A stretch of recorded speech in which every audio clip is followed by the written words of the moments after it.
We recently looked at the Fieldworld FL225B, and that's what's shooting me now. In fact, I decided that I wanted that extra bit of power in the end in this setup because I use it for this shot and my tabletop shot with another light. It's on 50% at the moment, I think. Let me check the app. 50%, so I can shoot f5 1/60th ISO 640 on my T4. A little bit uncomfortable.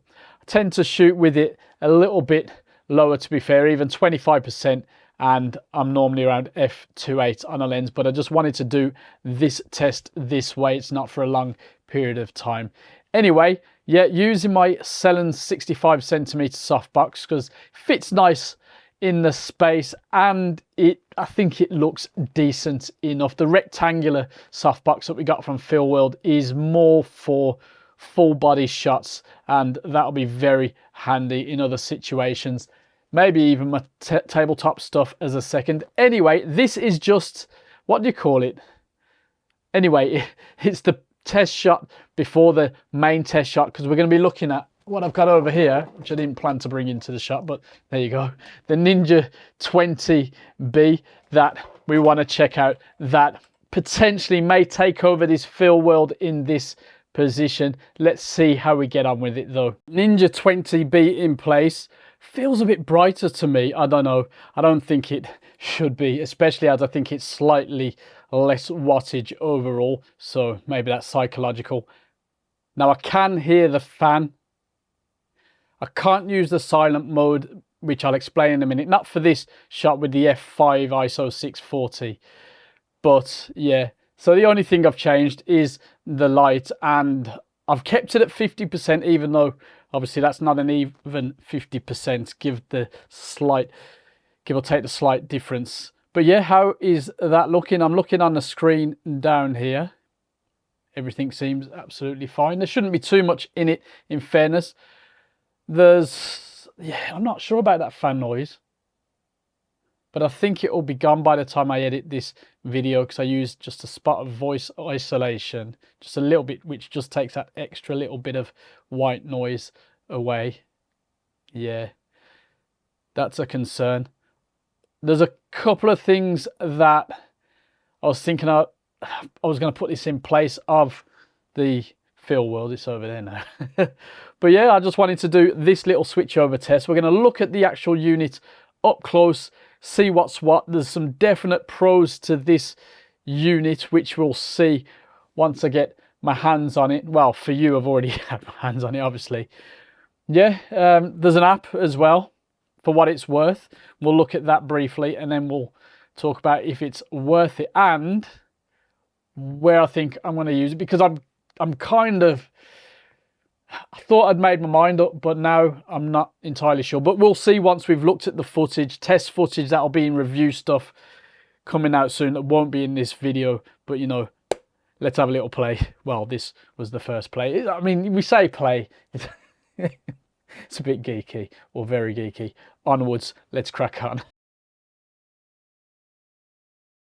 Very happy about the aluminium body. It weighs 2.39 kilos. It's got this nice 330-degree rotating bracket.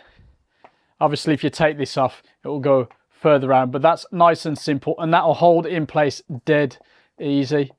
Yeah, do think I prefer that over the lever on the Fieldworld, although that was absolutely workable too. You do get this bracket mount system for holding this to your stand. It doesn't really provide much ballast, in fairness. I do keep this much lower down normally, but I've just put it here for demonstration purposes. We've got that typical dial there, and that clamps it in place. So yeah, nice little feature. Let's plug it in then, so you can see the startup time and that. Apologies if there's any reflections. Right, there we go. And we're straight in at 100. So let's turn that right down to get a bit of exposure on the go. It's a bit wobbly on the stand, but yeah. Right, let's get that right down. There we go, nice and clear. We've got the groups there. We've got, I believe, the color temperature here. Now the range goes all the way to 6800.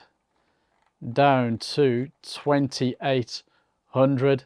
Not too bad that. We do have a fan button here. So if I press it, it goes off, but let me show you the problem. Let's get this up. All the way up. Once I press the fan button, it drops to 20%. Disappointing. Very disappointing.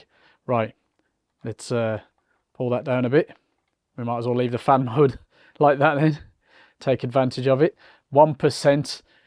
Yeah, so you've got your power button as you saw, set, color temperature. There's 10 effects with this thing. Now, you can control it 4 ways on board with a remote that doesn't come with it, but I do have the Weeylite RC11, which came with my Ninja 200, I think, or with the 400. Anyway, it works, and I'm very happy because that's something that I was kind of missing with the field world, which I kind of came to realize a little bit after doing the video. And to be honest, I thought I was going to miss about this one. So definitely a pro. We'll get onto the cons in a bit. We can also use the Weeylite Pro app, which I'll do in just a moment. You're getting 26 decibel at full power, and the silent mode is almost completely silent. I can hear something there, but I can also hear from what's now the cold bore up there. Yeah, that is basically all we need there. Let's have a look at the app. Weeylite app.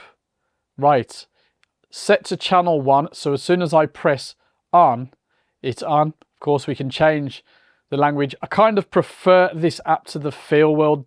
It's a little bit pretty, not that that matters, but we can easily change group settings here. HSI, scenes, there's your, well, is that more than 10? It's supposed to be only 10 with this light, but there's all your scenes. A lot easier to control. And let's go to 300. In fact, with this rocker here, the CCT, you can adjust it. Now, it's not a smooth adjustment. Let's just drop the power to 1. And you can see as I go from, the app will say it's 2500, but it's 28. In fact, there we go, 28 on the actual screen. Let's move up with this. It's relatively smooth. It's definitely smoother doing it with the app. But there's your range. Nice and simple. The app is dead easy to use. There's not too much to report or to worry about. This custom one's good because that's where you can put in your custom Kelvin, which I did from a 56, because disappointingly it didn't have a 56 as such.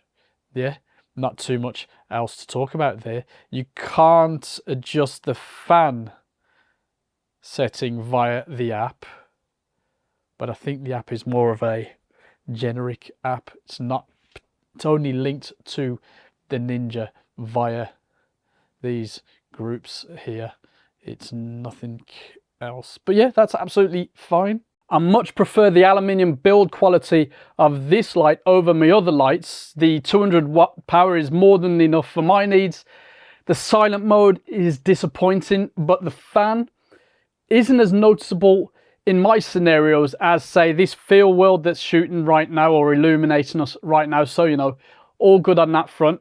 Now, interestingly, as you'd have noticed, and I've looked at all the clips you've seen already before this, the light looked cooler on the Ninja. It's not a big problem. Just not sure what that says about the color accuracy between the two. Now, is it worth it? Well, at the time of recording, this is going for 270-ish, which is good. Of course, it doesn't have a bag or a remote control, but, you know, as we said, it's more than good enough. More importantly, the light quality is excellent, give or take the accuracy thing.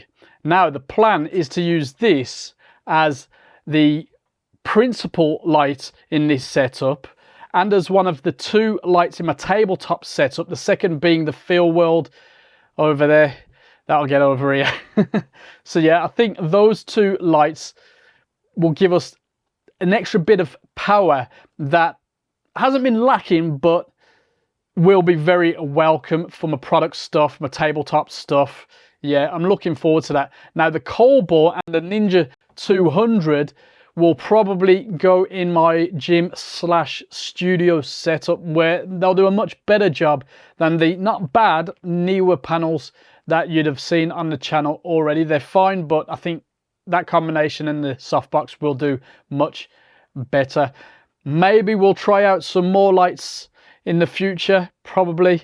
I imagine there's something out there that's more of a complete package, because as good as these lights all are, and as good of a job as they've been doing, if I've got that English right, there's always room for improvement. So yeah, let us know in the comments what you think, and I'll see you soon.